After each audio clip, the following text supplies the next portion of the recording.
24 hours at what was it, and I don't have it in front of me. It Right wasn't in here. this packet, or was it in, at what, 38,000, I think, Oh, somewhere the in budget there. line item or the job description? Yeah, the job description. That's right.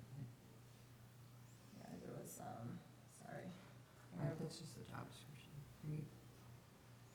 Well, we've got, I guess it's just, we're doing, the programs that we're doing that are new with our education with the board are in the, So if it was called deputy supervisor assistant, would that be better?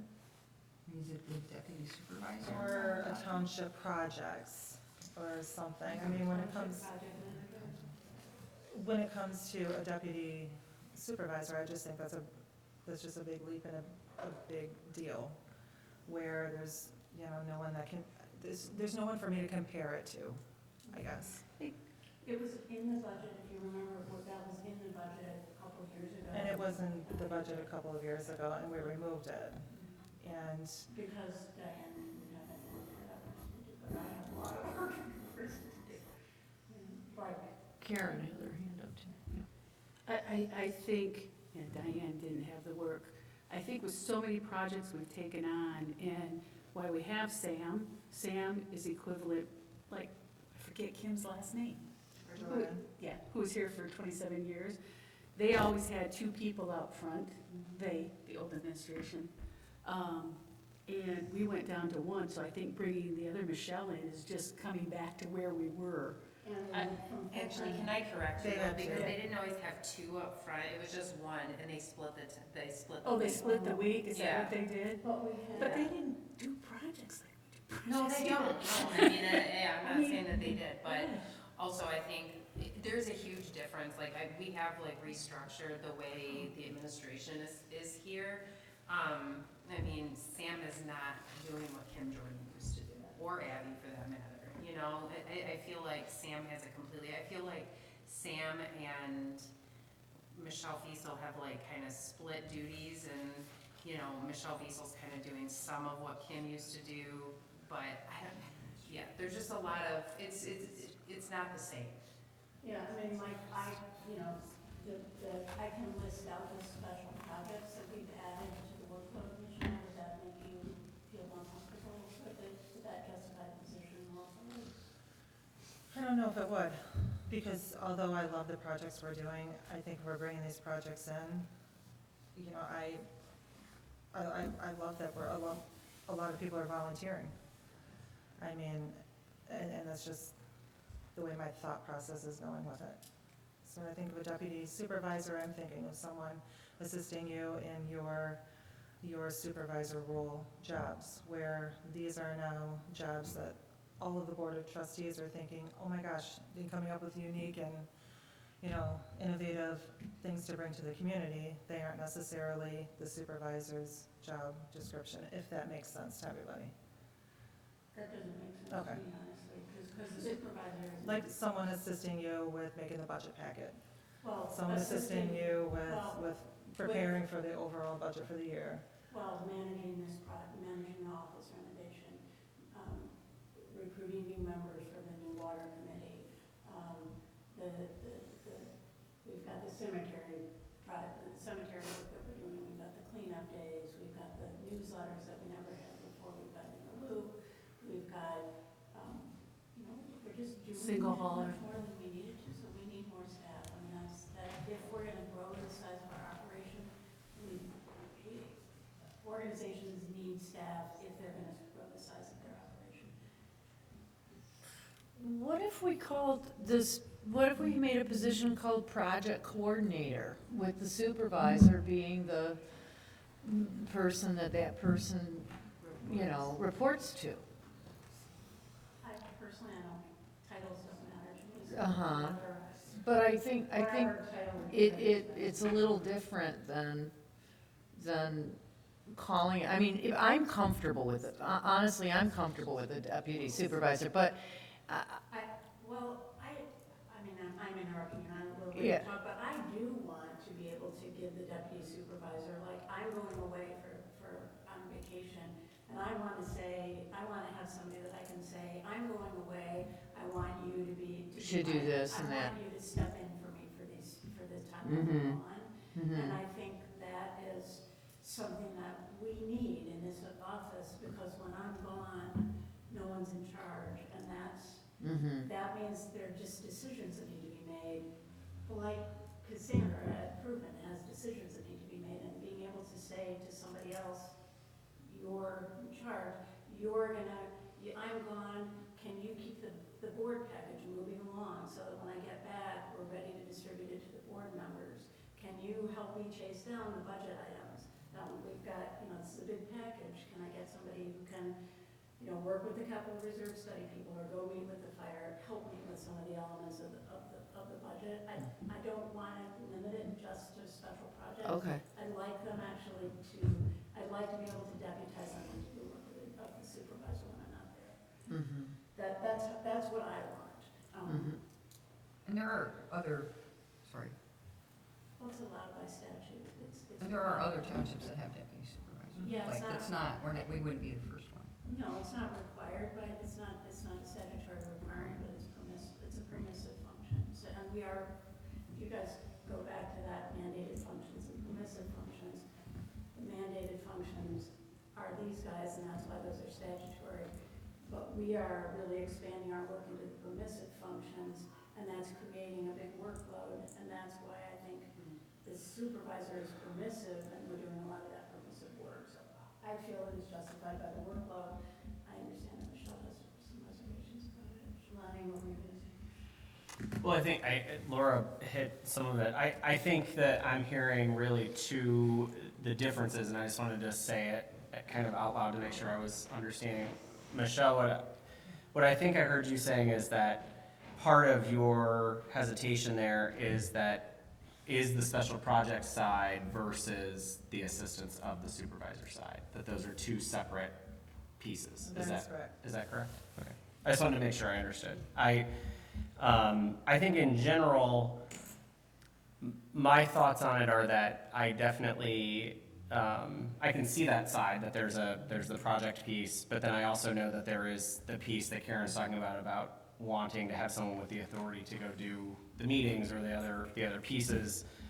And I think that's why we're having the discussion, right? To see which of those things is what we feel we need the most. I would say that this board, having been around lots of boards, this board functions at a higher level. And so I think that that's creating a lot of the additional work as well, and I think that's a great thing. I think the township residents are served by this board in a way that they probably haven't experienced in a long time, because we're actually out doing lots of things. So I definitely can see the need, and am thankful for the conversation about what that looks like, but I definitely think that there's a need here to fill of those gaps. I said this last year when we talked about the budget. When Diane was the supervisor, I would have supported a deputy supervisor then, because I feel like that's the path that the board has been on, with all of the things that we're doing and all of the growth. And I feel like the treasurer and the clerk are well served by having those deputies that they can rely on, that in their absence can perform those duties. And with a very active supervisor, I think that's, we need the same for the supervisor role. So we're not making, just to be clear, we're not making any decisions tonight, we're not voting. So before we move on from this topic, I just want to see if anybody else has anything they want to add into the record for this. Now, is Sam then the project manager then, essentially? I'm him if you want. Oh, okay, I got you. That's the problem. I see, Yeah, okay. I'm trying to do the core responsibilities of supervisor and manager. Okay, well, what is the title then that we gave to Sam then? We're going to talk about that in a minute. Oh, okay. But the title we gave her was office manager. I'm proposing a title change. Got it, okay. But that's, Sam is not helping with any of these new board initiatives. She's helping with the newsletter, she's helping others. I was gonna say, she helps me Yeah, with the computer, She getting things assists posted. with all these things. She Yeah. assists, she's assisting with the park passes, she's assisting with the building. And we've got this much better system now for audio visual. We're identifying lots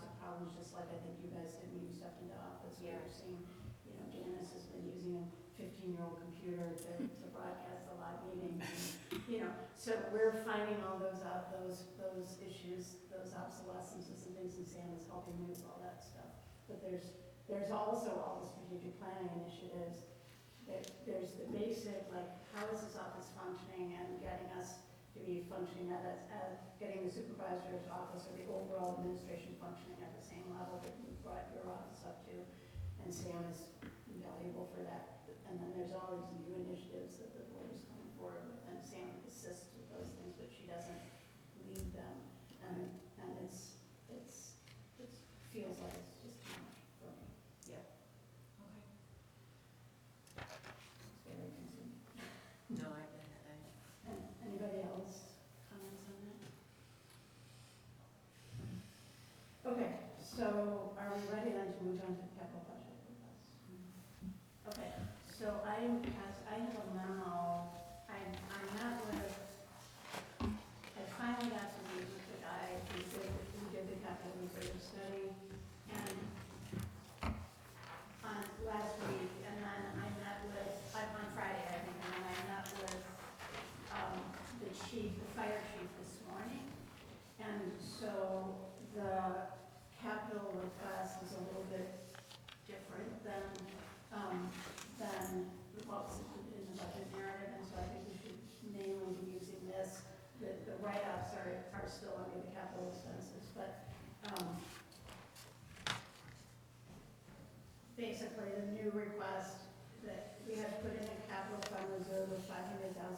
That was his initial recommendation, but now that we know that the sirens can be paid for from police funds instead of from general funds, it's excellent because we've got fund balances in the police fund. He's reduced the recommended capital reserve from $500,000 to $225,000. But with that capital reserve, we have to contribute a little bit to it every year to keep it whole with inflation. So that this year, the transfer in to establish the capital reserve would be $232,000. So that's the $225,000 plus $7,000 for inflation. I added $120,000 and $120,000 capital request for hydrants. One is at Fire Station 2, which is the only one of the 3 fire stations that doesn't have a hydrant. They build a fire station without a hydrant. And then we have, Don is here. Don, I didn't have any of Don was here with the chief, and I'm kind of going from memory here, but there's one that's so that is the line share that cost about $80,000 to install a hydrant at Fire Station 2. There's about $5,000 to certify a hydrant that is already existing in a subdivision, and that helps us with the ISO insurance rating. And then there's 2 others that are proximal to bodies of water that will give those residents access to, it builds a pipe system to allow water to be drawn from those bodies of water so that the fire truck can get water. And I thought this is very consistent with our strategic planning goals around safety and infrastructure. And then at the last meeting, Gretchen asked for me to include reminded me that the cell tower, that we didn't have anything in here for the cell tower, and asked me to put something into the capital request for a cell tower, and I passed out an article to all of you that we had that $250,000. It quoted $250,000 as a typical cost, and Lonnie's working on to get us a better estimate, but that's a good holding place for capital. I thought it was a fine holding place. We have another volunteer who also is trying to get the budget down for what the cell tower would cost. One thought I had was if the capital, and Don this morning suggested that we get we could repurpose our burglar alarm into a fire, like we could get like a fire notification system or. Fire alarm system. fire alarm system so that when, if there's a fire in the building, the smoke alarms go off, the fire department gets automatically notified and can use our existing alarm system. So that's not in the request, so I did wonder whether we might want, I would love to get the operating budget approved at the January meeting, but maybe we could split it and do the capital budget later when some of these numbers are a little bit more final, like give us a little time to get the better cell phone number, give us time to get a request for a fire alarm system that will connect to the fire department, but that's a kind of detailed timing question, so. Anyway, any questions, and you can see on the back is what the impact on our balances would be, and then the list of the capital improvements that were requested. So any discussion about any of that? I guess I was just gonna ask a clarifying question about the emergency towers, the siren system. So we're moving out of that and not giving it, but the county will start maintaining it and, I mean, it's not that the county will maintain it, it's that we will use the same system to manage it, and we'll use the same vendor that the other townships use to manage, Okay. to maintain the system. So we'll still be responsible for it, but the sheriff's department we'll coordinate it. will coordinate it, and they will understand our system, because it'll be the same as everybody else's. Right. Where right now we have a system that's different than everybody else's. And I would say that the cost, that's another element of the capital request that I don't feel is really good yet, because I think that the cost estimate of $250,000 or whatever it is to replace, That's kind of, I was gonna say, that sounds way I high. think he might have, I think that came from the capital reserve study guy, and I think he may have Oh. given us a price for replacing the siren. That makes more sense. So all we really have to do is replace Parts. the software or Yeah. something, like the box. I was wondering- That 200,000 didn't make sense to me I at think all. it's too high, yeah. Yeah. Okay. So if I had but we have to issue an RFP to really find out what the price for that was. So I was thinking maybe we could approve the operating budget at the January 16th meeting, and then approve the capital budget in March. And so we can have a little bit more time to pull in numbers from everybody. Okay. That makes more sense to me. I didn't get that 200,000.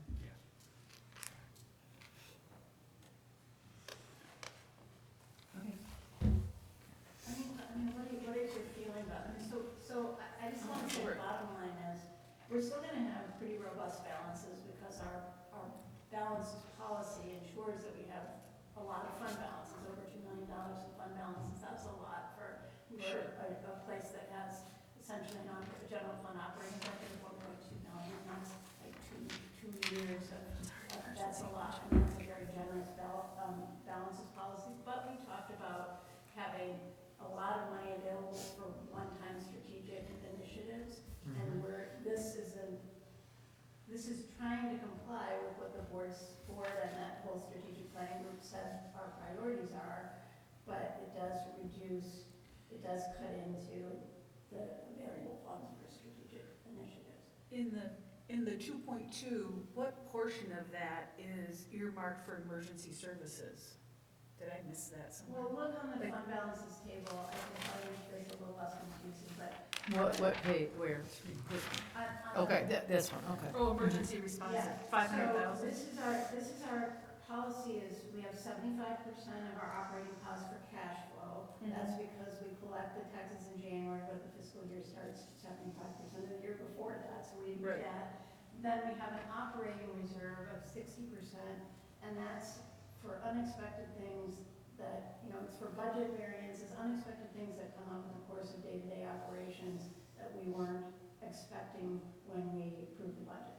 That's $560,000 for the general fund. You can see the police and fire funds just follow along. I don't know if that's a whole separate discussion, but I don't think it's probably necessary for our police and fire fund balances to be as generous, but that's because, those departments have their own fund balances, and so that's kind of double dipping more.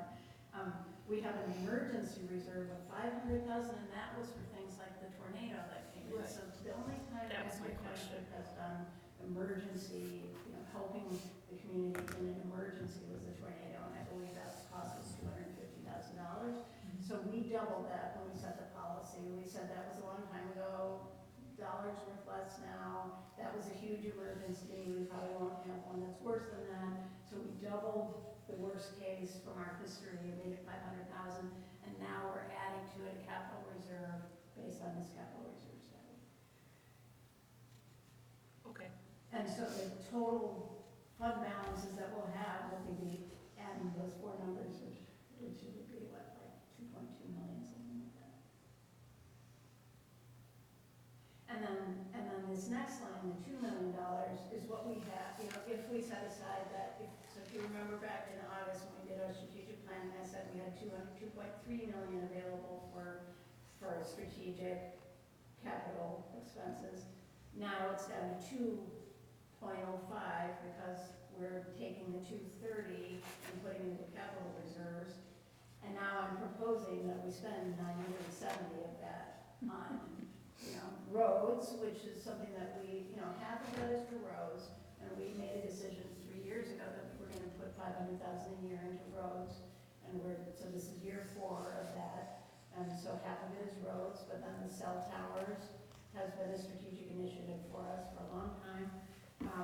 The more building improvements, and we can talk about, but I'd like to get that basement, our downstairs, which is an awesome, amazing space. I'd like to get it activated for community and impact. When Don and Doug were here this morning, they said the fire department would use it because that big space is great for them to do training, and they don't have a space that's as large or suitable for that. They would use it at least once a month, maybe more often than that for training.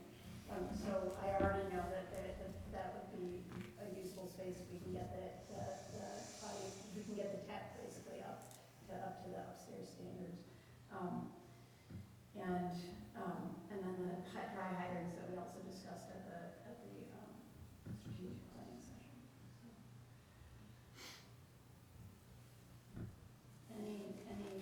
So it's aggressive, but it's also kind of awesome. It's awesome. Amazing. And amazing. And that's why we need deputies. If we're going to do all those incredible projects. Slow down, and we're gonna have enough. Any questions about that?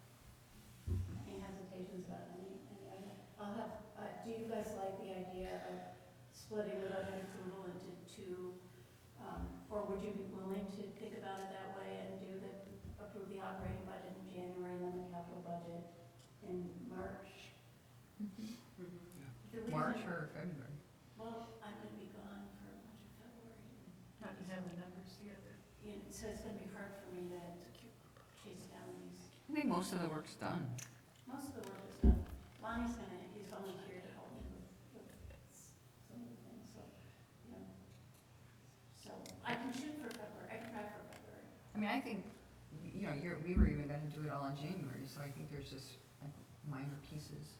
For me, I think it looks really good. I think it's a little bit confusing the way it's laid out, and we talked about that earlier, and I kind of have some ideas, because in my mind, I would like to have us have like some kind of document on our website that somebody could click on and say, oh, this is the capital infrastructure fund balance, where it's been going, like, kind of, and the capital is used interchangeably for the study, like, it's kind of all, 40?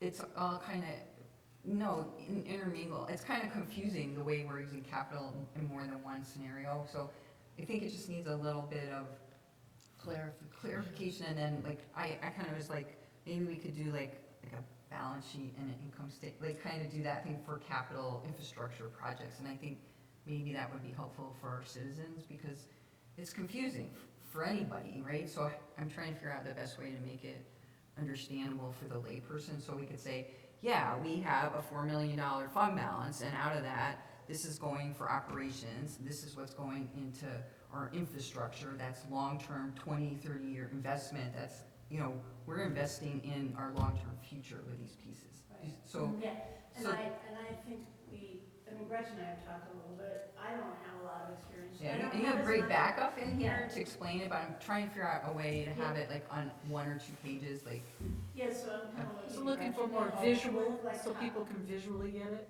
yeah. Like. I think it would be really helpful, because Yeah. that's probably If the she has number one experience in some issue of these reports and things that I'm residents sending. have is Oh, yeah. where their tax dollars Yeah. go, which is very valid. I had to pay my tax bill, and I was like, it was kind of shocking, actually. Yeah. So anyhow, Yeah, so, I mean, you know, they're up there. Hold me up, you know. I would, you know, welcome. Yeah, but And I think this is the great. bottom line is, I mean, Gretchen has a lot more experience with presenting. Not really, I mean, like, you've been doing this for a lot, anyhow. But not capital. Yeah, Usually, so- I've usually done, most of what I've done is with operating expenses, not very, I haven't done very much with capital, so I've never presented at the table about, Yeah. of capital. So I think it's just like, how do we make this so that somebody can go, okay, I'm a pie chart. resident.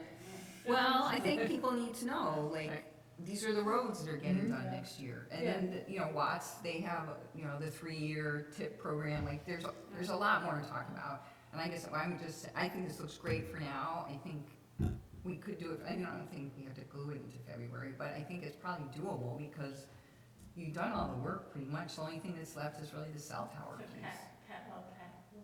Well, and getting the estimate from fire. Yeah, And just on the cell tower piece as well, I'm hoping that we have more numbers, but part of the conversation there, and I'll have an update for our actual board meeting, is if they can't do it with existing infrastructure, we're talking a multiple year, it's probably a 2-year before they can build an actual new tower. So, so that's another consideration here too, is we can put it in here in hopes that there is something that fits that we can just adjust. Yeah. But if it is a brand new build, which would be this full cost, I don't know that it will hit. This year. yeah, but This that's the whole budget, but point that's of the- what we're doing, is we're saying, it's like you have a savings account of $100. In that savings account, $25 is gonna go for your kid's college tuition. Yeah. And that's not for this year, it's for future years, but you want to mark that so you don't spend that on something else. And that's what we're trying to do, is mark that for the cell tower. And what I want to do, so what I can do, maybe you could talk to the capital reserve study. I also talked to them about the roads, like the roads aren't in there now, but they were saying, well, we should add it, like if we should at least add the next couple of years, Yeah. 500,000, and it should be reflected in the capital reserve study.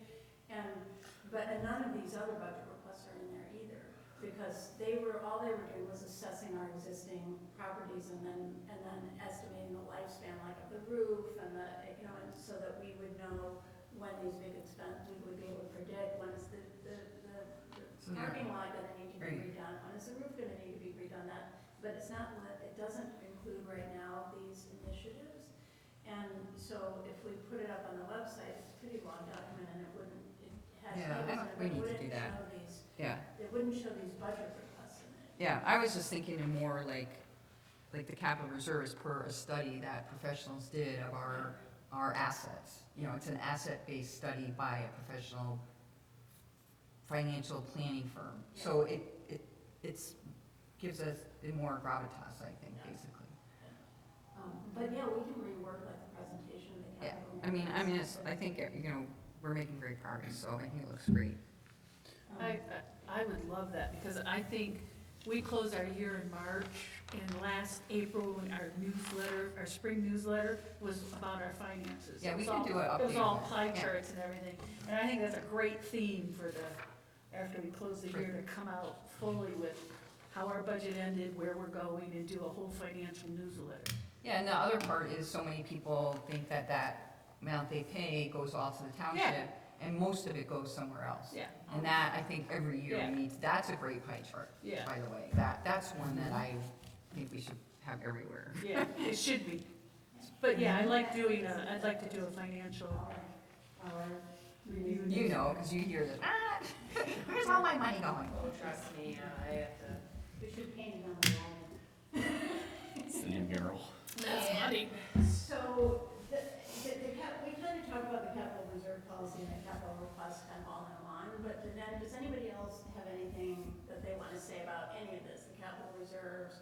I want to I'm not going to come to you guys with a proposal to change police and fire fund reserve balances policy while we're kind of in flux and we're trying to figure out what's happening with the millage and all of that. So I just want to set that aside for now. That's a good idea. But I will be asking for this change in the reserve policy to add the $225,000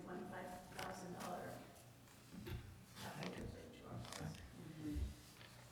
Any other comments before we move on to the next agenda item? So this is, the next thing is compensation ranges, and if you guys remember, you guys probably read this, but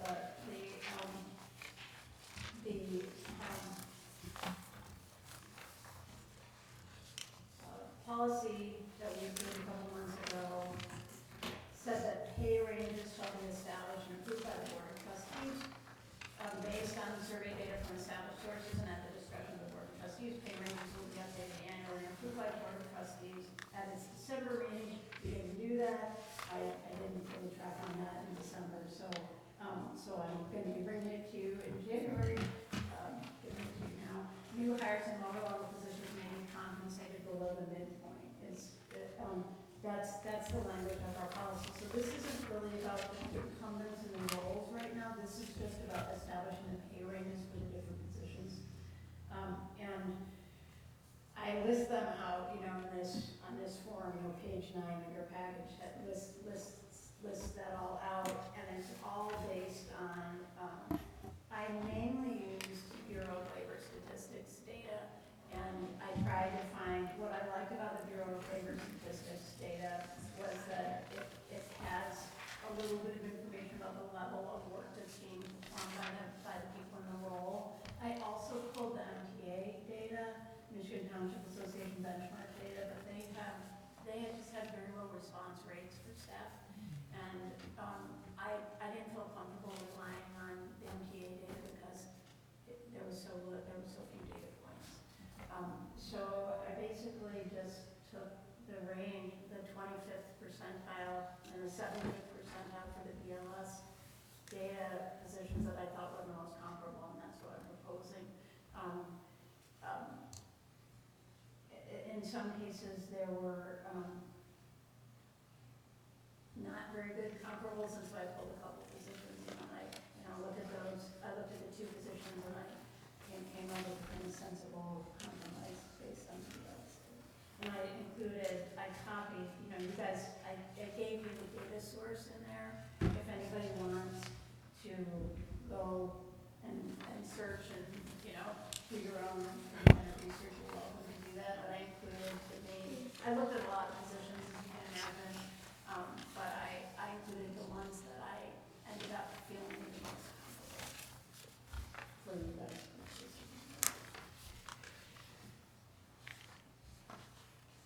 And then, we'll set the actual, down on the summary form, I'm also giving you the policy on how we set the annual pay increases, which is a separate process, and I'm hoping we can talk with our attorney, but one of the things I didn't like in the past about our discussion was having public discussions about performance matters of staff, which feels like a compromise of confidentiality. Yeah. So this is like we're setting the pay ranges, and then I hope in March we'll be able to go into, we have to talk to the attorney about whether this is allowable, but I would like to go into a closed session to talk if there are any performance issues that need to be. Usually the person has to request that, Closed session. but it is, I believe it's appropriate if that person has to request a review in closed session. What person, whoever? Whoever pay raise person we're talking about. Oh, So we have to approve the requested, we'll be making recommendations about pay increases. The big policy question for me this year is, we have 3 staff people, 3 of 5 staff people, or 3 of 6, that have been in their roles for less than a year. 2 of them, Sam, by the time April rolls around, it would be almost a year, so at the university, she would be eligible for a pay increase. But a couple of people that started in October in my life at the university, we wouldn't be considering people that were hired in October for a pay raise in April. So that's a policy decision that I don't know if we laid it out. I have to look at the personnel.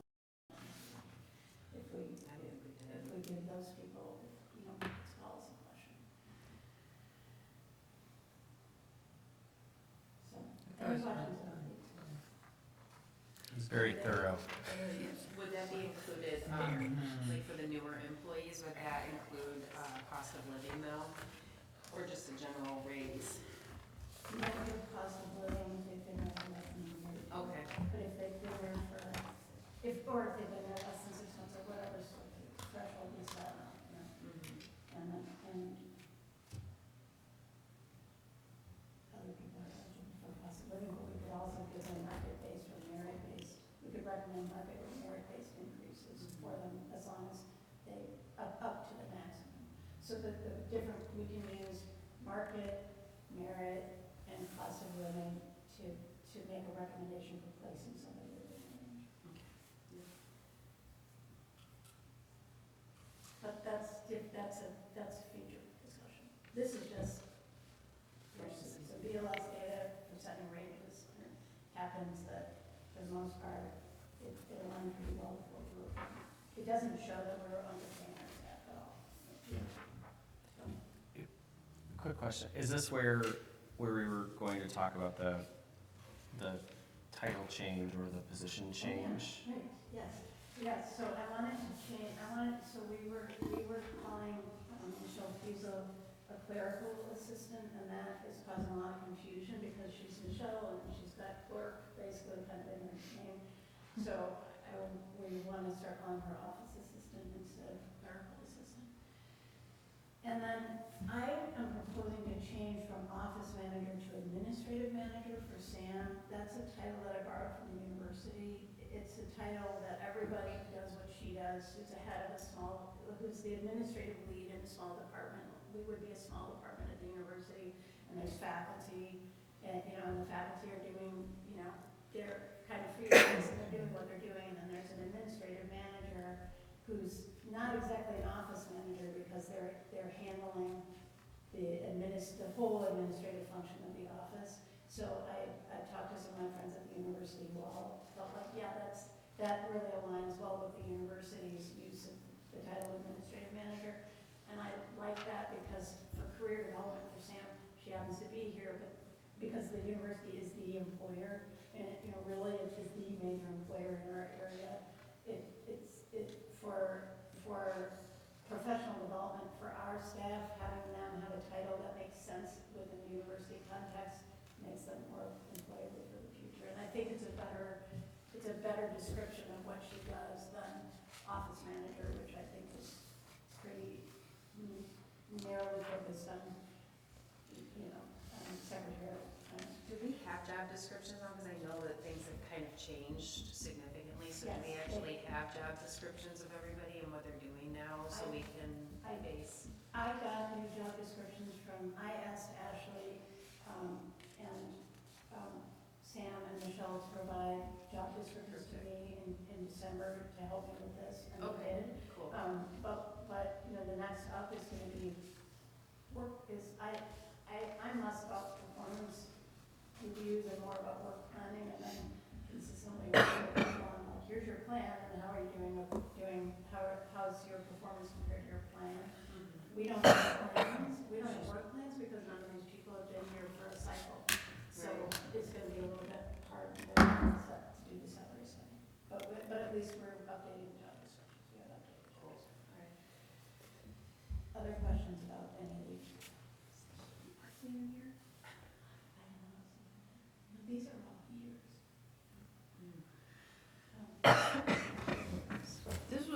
You did so much work, Karen. Oh, are you freezing? Thank you. You did so much work to pull this data together. It's amazing.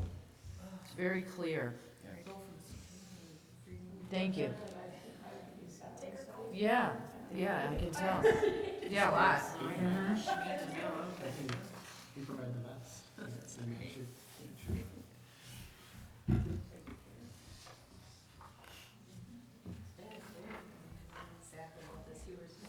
I think it's a beautiful book. It is. And Certainly. it reminds us of what we're doing and where we're going, and Yeah, it's really it cool. really, great job, Karen. Yeah. That's it? That's the salary? Well, That was very thorough. yeah. Thank you. It is very thorough, but if I could say something. So when I did look online with the BLS data, and I do appreciate this data, and reading the job descriptions of deputy treasurer, deputy clerk, down to the recording secretary. When I did call the county today, I mean, so my question to you is when it comes to, you know, they didn't have much information with the deputy clerk, which I really think 1750 to 25 is the range that we should have stayed in, and comparable to all of our municipalities around us. It was right in that ballpark. But when it comes to the deputy treasurer, a lot of these deputies are CPAs, accountants. So when I see up to a range of 3750, that makes sense to me. So that's one thing where, again, What page are you, what are you? It's under the Oh. It's on the resolution. last, this page. 23 on the BLS, but I mean, 27 which on the, data are you, oh, is it 23 or 14? how about I know which of the benchmark is things like, Here. It's either 23 or 14 on mine. oh, I see. So I can appreciate those, that range, but So you think that the deputy treasurer pay ranges of 21 to 37 is too high? I mean, unless they have those qualifications of a CPA or accountant, then I can completely, you know, get behind that. But every other municipality around us, they all have a fair range, or they have a fair hourly. So I just wanted to put that out there. We would be the only one that would have, Are you asking for a lower end in case they don't have those credentials? That's what you're going for? I'm looking for a range, but even if someone, as it states in our bylaws, if they don't have the skills and they come in as a deputy, they could be paid much lower. They could be paid minimum wage. So you But if wanna someone you comes in want, that's fantastic and has the skills and has that education of a bachelor's or master's in CPA and accounting, I could see going above that with board approval. So I'm just asking the 21 to be lower going to the Board of Trustees out of fairness to have a equal range. We could Low to high. go with, if we're using the BLS data as our standard. I mean, I did use a little bit of discretion because, so, I mean, I'm okay with setting a lower range. Yeah. Starting at 750 an hour for the, does anybody? I mean, I was just thinking in a fair, depends equal on who you range, hire. but I mean, if you have data, you know, for that, you've given me benchmark data before, you happen to have that. I'll put it in. I don't have it with me today. No, I don't. But I did call the county, but even the county, they don't have deputies, they have assistants. So it's completely different to even be able to. I mean, I'm fine with having the. And I've been way too busy to go and, Yeah. it's not gonna do any harm to lower it. It doesn't. It all depends on who you hire, you know? I mean, and I would say that this board has had a history of having a deputy pay be relatively in sync, at least with, you know. So we could say that the deputies are all gonna have the same pay range, but be aware that according to the benchmark data, it's typical for somebody in the treasury field to be paid more than somebody in the clerk field, and we could take that into consideration when we're assigning. So we could collapse, in other words, we could just have a deputy pay range that gets applied to the clerk, the treasurer, and if we approve the supervisor, and then use discretion in setting, or replace the person, in that case, we would be having a deputy pay range of $17.50 to $38 an hour. I agree. And I'm glad you brought it up, Michelle, because I think in the last budget, we talked about trying to keep those equal. So I think Yeah. that's a good, and Yeah, I like your because- idea. because the Yeah. executives all are the same too. Yeah. So I just think in all fairness, I mean, you can have different skills and qualifications, and I appreciate that, absolutely. But I think that range should be Same. the same. But I would like to have it with the recognition that the actual pay for the incumbents will diverge, especially over time and with their qualifications and all that. So we keep the pay range, we keep the pay range the same, but we pay the people based on their individual qualifications, performance, markets, all the things that are laid out in the personnel file. Okay, I'll that make makes sense. Yep. Anything else, any other comments or requests for the conversation? I think we're gonna watch the pickup, guys. kickoff, what are you talking about? Well, I won't, anything else? Is there a on budget discussion? Here's one thing, and this is so minor, but on the asset thing, it called for the generator. Did it really say that that generator is supposed to last 40 years? Because if it does, it's wrong. Yeah, I thought it said 40 years, and I'm like, generators last like a decade. Well, I don't know about that. I mean, it depends on what kind of, are they totally should. No, I mean, the botanical gardens has an institutional generator that is. Okay, that's an institutional generator. Have you seen our generator? It's not that big. Yeah, but the thing about it, well, that actually, but I mean, they I don't, just- theoretically, they don't run very often if you take good care of them Yeah, and you do the thing. I mean, Don't here in disagree. Dexter Township, they probably run a lot more They than run a us. lot more. But Okay, seriously, my parents, like, theirs runs nonstop. the monkey wants to speak. Sam and I have had a list of questions on the capital reserve study that we'll take the call, and that, and we'll have that. Yeah, it's just. Anything else? Any other odds and ends questions about any of this? If not, I'll move on to Is that your gavel? Well, that's awesome. Jeez. Whenever, That's under, okay. under construction, that's, Yeah. And why is it sitting near me? You Sam, gotta shake and someone. Janice, I wanted just to, before I wanted to thank both of you, and you especially, Sam and Janice too, because I know getting ready for this meeting has been a real, challenge, and, Is it? and Is we're it? screaming, you know, Oh. and I also wanted to, everybody takes a moment, Think about. appreciate that, the new tower, I think. Yeah, oh, that looks so much better. Yeah. We have a much more robust system now for live streaming. The live streaming is on one computer, Janice has her own computer, so she doesn't have to worry about, I think our live streaming is gonna be much more reliable, and we're positioned for Zoom now. So, it looks much neater, and it actually is gonna be much more high functioning, and, you know, you guys did a fabulous job of sort of coping with the fact that it was a little bit of a scramble to get it done by tonight. We're in, concerns, comments, and issues from the board, and No. we skipped number 6, which was public comment. No, I'm not in that, I'm not on that agenda item, I'm wrapping up the budget discussion, which is, Oh. yeah. So, I'll move on then to the next call, the call for public comment. You left. Hearing No none. problem. Any issues or comments from board members or staff? I'll start with you guys, because you're the troopers. Thank you. Yeah, thanks. Anybody? Question? Things are looking good in here. For your, when's the estimated completion date? It was last week, so we're like a week behind, but I did say to Sam, and I said to these guys, we were on a rocket schedule for this, and so I think it's all gonna be done by Monday, supposedly, this, a week from today. Oh, great. That's still a rocket schedule, it just took a couple weeks longer than we thought it was going to. Great, yeah. The furniture, we don't have an ETA for the furniture, but that's when the We can sit construction on the is floor. done.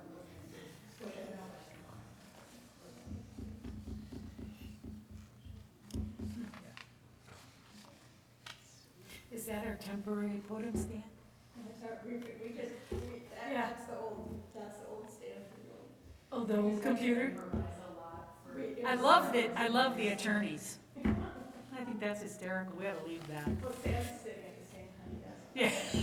Then, I think we have to end by saying go blue, right? Yeah. At least somebody has to say go blue Yeah. before we.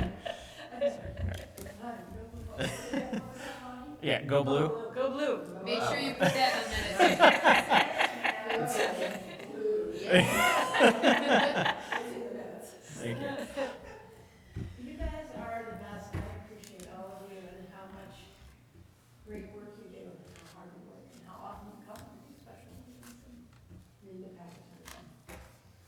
You spent a lot of time on this stuff. Karen, you don't need a motion. All you need to do is say, completed the agenda, is